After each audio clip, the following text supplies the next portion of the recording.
Basic control rectifier circuit.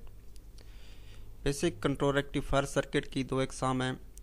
एक है resistive load के साथ बेसिक कंट्रोल रेक्टिफायर सर्किट, जबकि दूसरी किस्म है इंडक्टिव लोड के साथ बेसिक कंट्रोल रेक्टिफायर सर्किट। तो पहला सर्किट है रेजिस्टिव लोड के साथ बेसिक कंट्रोल रेक्टिफायर सर्किट। इसमें आप शक्ल में देख रहे हैं कि एक एससीआर जो है एक रजिस्टर को सप्लाई फराहम कर रहा है। एससीआर को सप्लाई एक एसी सोर्स ट्रांसफार्मर की सेकेंडरी से फराहम की गई है। एससीआर उसको रेक्टिफाई करके एक रेजिस्टिव लोड को डीसी सप्लाई फराहम कर रहा है। तो जब एसी सप्लाई का पॉजिटिव साइकिल आता है उस वक्त एससीआर फॉरवर्ड बायस हालत में होता है, लेकिन उस वक्त एससीआर कंडक्ट नहीं करता, क्योंकि उस वक्त गेट पर अगर हम कोई पल्स ना दें तो एससीआर कंडक्ट नहीं करेगा। अगर हम उस वक्त एससीआर के गेट पर मुस्बित वोल्टेज की पल्स दें तो तब एससीआर ऑन होगा और उसमें से करंट गुजर कर रेजिस्टिव लोड को मिलेगी। और जब सप्लाई वोल्टेज का नेगेटिव साइकिल आएगा तो उस वक्त एससीआर रिवर्स बायस हालत में होगा और इस सूरत में एससीआर में से कोई करंट नहीं गुजरेगी और रेजिस्टिव लोड को कोई सप्लाई नहीं मिलेगी।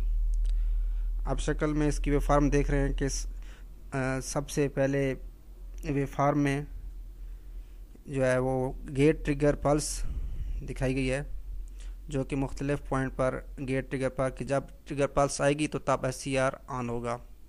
नीचे जो है इनपुट सप्लाई वोल्टेज हैं, जो कि साइन वेव की सूरत में है कि ये एससीआर के इनपुट पर आ रहे हैं।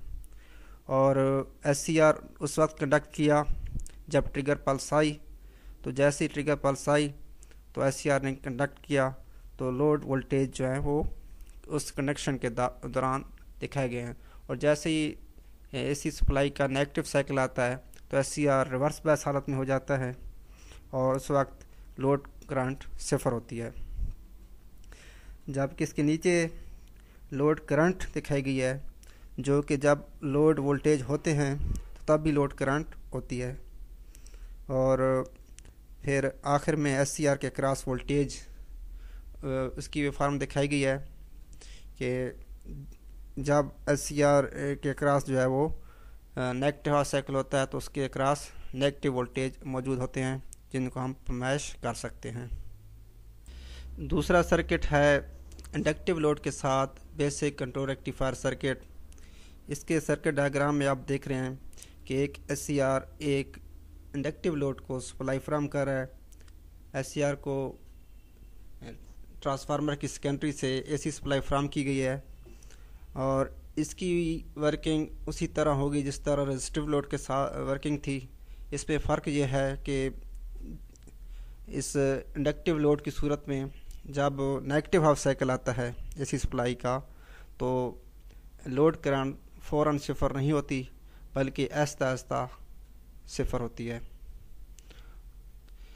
और ये काम लेंस के कानून के मुताबिक होता है कि लेंस के कानून के मुताबिक किसी इंडक्टिव लोड में जब करंट जो है वो यकदम सिफर नहीं होती, बल्कि आहिस्ता आहिस्ता जो है वो करंट सिफर होती है। इसकी आप वेवफॉर्म देख रहे हैं कि पहले इनपुट सप्लाई वोल्टेज हैं और जब गेट पल्स अप्लाई की गई तो उस वक्त एससीआर ने कंडक्ट करना शुरू किया और जब एसी सप्लाई का नेगेटिव हाफ साइकिल आया तो उस वक्त भी लोड को करंट मिल रही है, लेकिन कुछ वक्त के बाद लोड को करंट मिलना बंद हो गई है।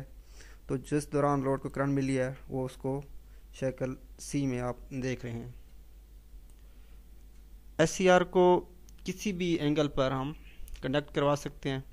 पॉजिटिव हाफ साइकिल के दौरान जो भी है सिफर से लेकर 180 डिग्री तक कोई भी एंगल हम सिलेक्ट करके उसको कंडक्ट करा सकते हैं। इसके लिए हम जिस एंगल पर चाहें तो उसके लिए हम उसके गेट को उस वक्त जो है मुस्बित ट्रिगर पल्स देंगे तो एससीआर उस वक्त ऑन होगा।